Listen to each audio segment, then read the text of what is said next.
My team's head coach has been everywhere this week. Dusty May did the John Rothstein podcast. He had the Michigan Media Day where he was at the podium in front of a bunch of great reporters, and we got an inside look at this Michigan team. They look pretty loaded, and Dusty May has a lot of positive things to say with this group. Among those, he mentioned he believes this team has the talent to win a national championship. He's never felt that way about one of his teams before. It's exciting times if you are, like me, a Michigan fan. But one thing that did jump out to me as surprising, I want to talk through with you today. And Dusty was asked if he knows what this team's identity will be this season. I'm going to read the full quote. It kind of spirals and goes around here, but anyways, there's one big takeaway about the shooting that we'll talk about at length. And this was summarized very nicely by Josh Henschke for the Wolverine On 3 site. So shout out to Josh and the whole team at On 3. Go subscribe so you can read the entire write-up with everything that Dusty May said on this Michigan Media Day. But this is him talking about the identity of his team right now. He said, quote, I want us to be one of the best defensive teams in the country. We're big, we're athletic, we have positional versatility. Offensively, we've shot it much, much better than we did last year in practice, and much better than I anticipated this year. Going into the summer, I felt like we would really need to hang our hat on offensive rebounding, and we've shot it at such a higher clip. There's not as many rebounds, and we haven't been quite as good as I thought we would be. So we're still trying to figure out exactly what our identity is going to be, but we know we're going to share them all on offense. End quote. Shooting is much, much better than last year and much better than I anticipated. Do you buy this, Tanner? In future videos, you'll hear about Tano's coach speak bullshit meter. This rate's about an 8 out of 10 for me. I don't buy this at all. Look, the upside of this team is that it's an insane collection of talent. And they're going to be elite defensively. They're going to own the rim on both ends of the court. And I think the other upside is that you should be able to trust Dusty to get creative and put all his guys in the right place to succeed. The biggest downside of this roster is that there is a legitimate floor spacing and shooting issue. One could argue that Michigan's three best players are Yaxel, Mraz, and Ade. Two of those three guys attempted 0 3-pointers last year. And in the backcourt, Cadeau is a non-threat shooting. And Gale hasn't shot it well in 2 years. There is shooting like on the roster. Like Yax is a good shooter, but he's just elite in every facet of the game. Burnett is a good shooter. Will is a good stretch four. The Frost, Trey, and Winters are supposedly good shooters. What this really presents to me, huge lineup construction issues. Imagine if the Wolverines do what Rothstein tweeted like recently about playing all three big guys at once with Cadeau. That would just be Mike Woodson's slop ball Indiana teams. That's what that would look like. It would not end well. CJ And Moore had that projected starting lineup too. Is like multiple national media members are kind of going on record that that's the lineup, and I'm taking notice. if it is the lineup, I wouldn't be surprised if they change that by December. Really? And you're saying that you're shooting it better than last year. Michigan made 301 3-pointers last year. 158 of those are gone. And three of your four key transfers are non-shooters. I think this is just coach speak. I'm I'm starting to get the feeling that these guys are going to look kind of like what Michigan State did last year. Dominant two-way rebounding team that thrashes teams and just the shot volume and physicality battle. And that's not a bad thing. Just don't get going about the shooting. So I knew I am well familiar with your coach bullshit meter at this point, and I had a feeling. Honestly, 8 feels generous. Thought this might be a 9 or a 10. Look, I'm not gonna try and convince you otherwise. I certainly want to see this before I believe it. If I was trying to talk my way, do the mental gymnastics into how could this be real, this is what I would point out. You mentioned last year had what 300 threes, so a little bit over that. Most of those are gone. I'm honestly surprised all of those aren't gone outside of obviously Namari Burnett is back, but man, like last year, Trey Donaldson, Sam Walters, Danny Wolf were kind of like three of the four shooters on the team, and there were only four shooters on the team. Sam Walters left the team in February, never came back. Trey Donaldson, I mean, credit to him for some clutch plays, and he got a special shout out from Dusty at this media day as well. They were so frustrated playing through him at point guard last year. He was a big time clutch guy and a shot maker. He couldn't run an offense at all. Like the reason they had to lean so heavily into Danny Wolf was because Danny was the point guard on this team, and it wasn't getting cute. It was we need him to. He's the only guy who can play make at all.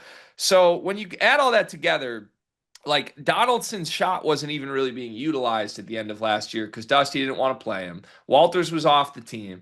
Danny Wolf was running pick and rolls instead of using his jumper. It really left Namari Burnett to like make an entire team's worth of jumpers. Remember that alongside those guys, the players who were playing real minutes on that team were Roddy Gale, who's back and shot 23% from three last year, but also Reuben Jones, who's just not a shooter. And Reuben Jones was playing huge minutes down the stretch of last season on the perimeter.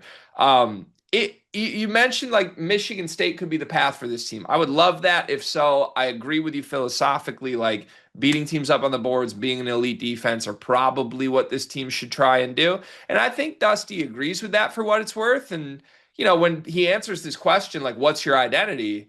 He starts with elite rebounding, elite defense. Actually, our rebounding hasn't needed to be as good as I thought it should because we've been making shots. I think Dusty might agree with us on like what they should be. He's kind of just remarking maybe that's not what it's been. And for the record, I'm not saying I buy it's going to last, but I do buy this just in practice form. This team has more shooters than last year's did. And you mentioned some of the bench guys. It's McKenney, it's Grady, really those two, which are guys they didn't have last year after Walters left the team. Burnett being back, I think, is huge. I don't expect Roddy Gale to make shots ever, but he also will not shoot 23% again. And again, bullshit meter might need to come out for this, but the coaching staff has said that Roddy, Yaxel, and Cadeau are all shooting it quote unquote well earlier this summer. So who knows if Well, that's real or not, one of the reasons why it's not a 10 out of 10 for me is because over the final 10 games last year, Michigan shot 27% from three. So if Right. he's saying you're shooting a lot better, like you can't get much worse than you did. Right. And so any improvement is good, but like to take this as we're going to be a good shooting team in general is ridiculous. For sure. Yeah, I don't think even Dusty would say he expects. But that presents a bit of an interesting question for me. Is like so we talk about how they're shooting on the roster, like on the bench. Like where do you get those guys in the lineup? How do you construct your top nine so that you have shooting alongside defense and stuff without So, sacrificing minutes for your best player? Dion, how's your job going? Beginning of the school year, everything's like a little up and down. One of the biggest issues we've had is we can't find any uniforms for our girls' sports teams. Mm, that's a difficult thing to find a solution for. I know damn well all about that because I got a daughter that just turned 2. She's into sports and she's already outgrowing every little piece of sports apparel she had. Thankfully, I know Clara Kate Creations. Clara Kate Creations was started by a former high school teacher who quit because it wasn't cost effective to send new twins and a 2-year-old to daycare. She found it easier to make girls' sports apparel than finding it to buy. And I am so thankful that she exists because if we have an old shirt of Murph's that she's outgrown, we can send it in and she takes that piece of apparel that means something and upcycles it into an outfit that Murphy can now wear as she grows up. She makes great stuff. It's honestly kind of like your fullback's wife, Kyle Juszczyk. Is that how you say it? She does that. But honestly, I think Clara Kate's coming for Mrs. Juszczyk's job. I love that. I'm a big Juice guy, love his wife. Love Claire Kate even more than both of them, though. You can send in your own custom ideas and she will come up with a design. She's just the best. Look up Clara Kate Creations on social media, Facebook, Instagram, and more. I think I have the answer. Hit So me. you we both agree on paper this Rothstein CJ Moore presented starting lineup of the three bigs seems like a disaster at first glance. I agree. I wouldn't want that to happen. I will add again, I'm in Michigan, I'm a Michigan fan, so like I probably just hear more than most people would on this. There's been a lot of rumblings in the last 2 weeks that Mara is expected to start at center, which, as a fan, I have been fearful of. Number one, I'm not a huge Mara guy. Number two, I'm a huge Merez guy.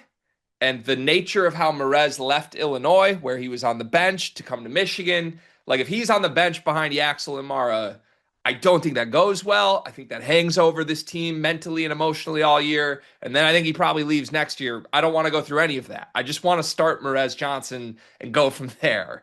Um, He's hurt right now too. That's part of the issue. Merez did not play at this Michigan media day. It sounds like a very non-serious injury, but if you've got a day-to-day thing going on in the month leading up to the season and Yaxel and Mara are playing great in practice, that might be how you get to a weird lineup. I digress. The point is this. The lineup that seems conventional, if it's not the CJ Moore introduced big lineup, would be Roddy Gale at the 3. It would be Cadeau, it would be Burnett, it would be Gale, it would be 2 of the 3 bigs. That team might be worse at shooting than just playing Yaxel at the 3. And if Roddy Gale is some version of Roddy Gale we haven't seen in 3 years, the version where as a freshman, I think he shot like 40% from 3 on like, I don't know, 40 attempts or something. If that magically happens, then yeah, you just go to that.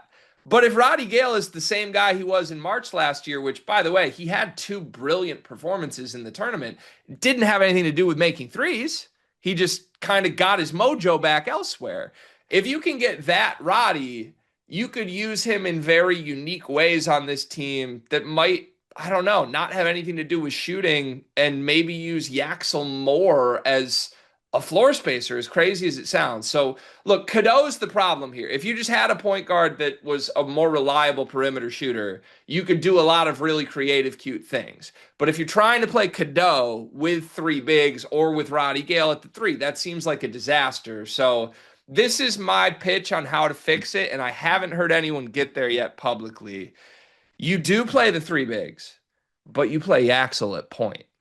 And you Yes. put 2 shooters in between them. We mentioned Burnett, McKennie, Grady, Burnett, and a Frosh. Yep. Yes. Yes. That's That's it. exactly what I was thinking too. Yeah, you put Yaks. You can put him at the 3 and run him as a point forward, but he handles the ball.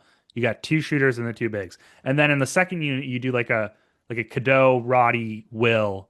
Yep. Like that's your first 3 guys off the bench, and that's your like bench lineup. No, that's what I was thinking too. I think that's it. And one of the things that I did find as new, like I hadn't heard this at all until the media day this week that Dusty was speaking on.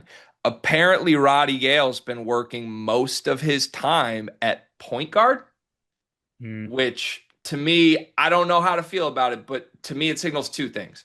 We're unsure of what Cadeau is, right? I don't think you're rocking Roddy Gale at point guard, a position he hasn't played in 3 years, unless you're not thinking 30 minutes from Cadeau are coming. And number 2, they might not want Roddy playing the 2 or the 3 because there's a lot of other guys who will. And to me, if you just kind of remove Roddy from this, and we're saying it's McKennie, Kaysen, who didn't shoot it well last year, but is a shooter from high school, Cheddar, and then the freshman. That's 5 guys you do believe can make shots to play all the minutes at the 2 and the 3 with a little Yaxel mixed in, who you even mentioned. Yaxel's a good shooter. It's not like we want him shooting 7 threes a game, but he's capable. So, again, I think the beauty of this team is that they probably could put 10 different looks in front of you any given game. Dusty is going to have more flexibility with that than he ever has. By the end of the year, he's so good at figuring out what works. yeah. They're going to figure out what works because he's good at that. Yeah. And if it's not the plan in November, too, it might look completely different by February. That's kind of how Wolf evolved last season. So, yes. But for the record, as far as the shooting goes, whatever the solution is, I would bet it comes with less Cadeau and less Gale. Those are the 2 that are. Was Cadeau just like a portal grab bag?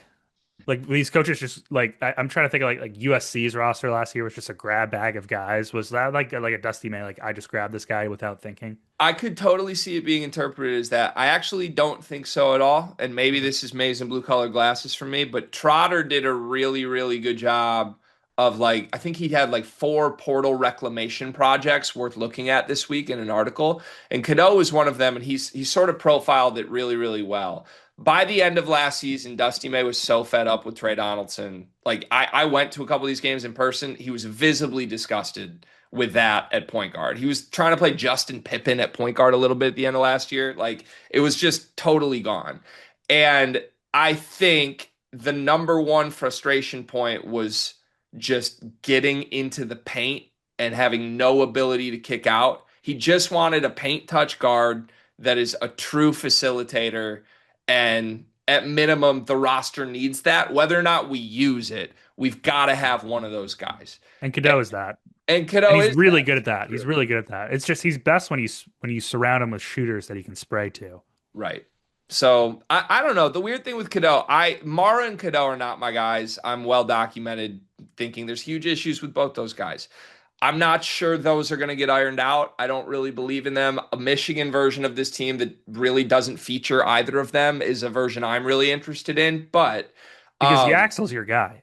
Yaxel's If Yaxel's your best player and he's your All-American, you're going to be good. 100%. And I think Yeah. Merez has an insane future too. Like if this Mhm. front court just leans super heavy into those with Mara like a 15-minute spell guy, and you get the shooters involved at the expense of Cadeau, I'm super into this. However, a lot of people would argue Cadeau and Mara are like the ceiling guys here. Like if they just play to their best case scenario, you have all this rim protection you didn't have. You have this like quote unquote former elite pedigree floor general passer. And weirdly enough, I think they're connected to each other because we've never seen Cadeau with a legitimate lob threat. And we've never really seen Mara with a legitimate point guard. So I Yeah, don't, I'm higher on Mara than you are. are you? Yeah, I think I mean the defense alone is just enough to get him on the court. That's the And thing. he's got some. I mean, if he could like take a little bit of a leap as an offensive player, but again with a good point guard as like a roll dive lob threat. Yeah. Yeah, that's the thing is, even with all of their flaws, they're both elite at something. Yes. And you just got to figure out, is it like Hubert Davis and Mick Cronin that made these guys look so bad? For me, and you know I do this. This is like my version of your coach bullshit thing. I'm the body language PhD guy. Mara goes through the motions. It's motor. Motor is as much of a problem for him as anything else. And it was on full display in the open practice this week. Cadeau is like a between the ears guy, right? I'm not worried about his talent. I'm worried about like, has he lost his mind any given possession and throwing himself into the first row, flopping and whining to the refs? He's an insufferable player to me. So I like add it all up again. There's a version of this team where those two are the best players, and it might actually be good. There's a version where both those guys like aren't even in the starting lineup by the end of the year. The version where this team shoots the ball well, like just we're way better than last year at shooting, I think would need Cadeau out of the lineup, to be honest. Yes. And if they get there, I might like that more than what is expected anyway. What's that Kareem Abdul-Jabbar quote from Airplane? You try dragging Lanier up and down the court for 40 minutes. That's that's a day Mara right now to you. Pretty much. That is pretty much true.